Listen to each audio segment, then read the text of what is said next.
Hello and welcome to the Cryptocurrency News channel. So, good news for Ethereum holders.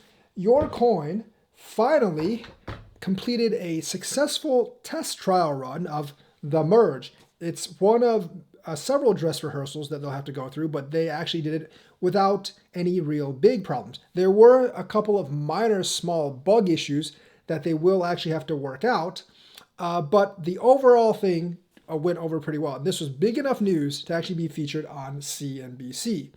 So Ethereum wrapped up its first big dress rehearsal for a long-awaited makeover that's been repeatedly pushed back for the last several years. We all know about the ETH delays. Developers told CNBC that the effort was quite smooth. Later this year, Ethereum is expected to undergo an official transition from the energy-intensive proof of work method of securing the network to proof of stake. So proof of work, proof of stake, we all know about that, and we're all really expecting it.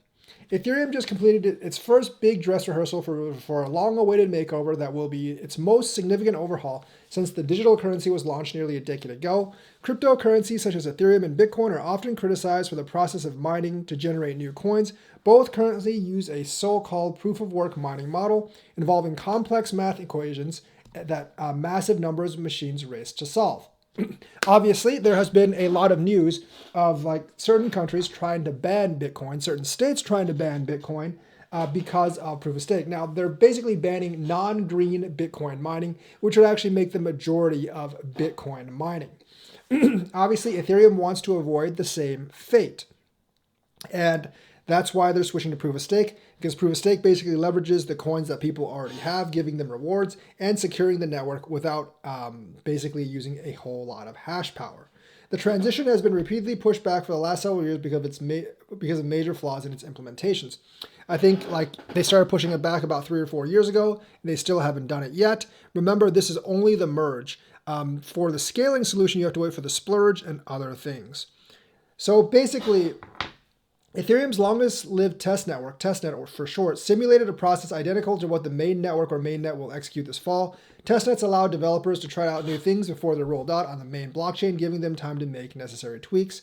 Today's exercise, showed that proof-of-stake validation process substantially reduces energy necessary for verifying block transactions, and also proved that the merger process works. The second one is the major thing. Everyone already knew that proof-of-stake is more efficient than proof-of-work, but proving that the merger process actually works was very, very important.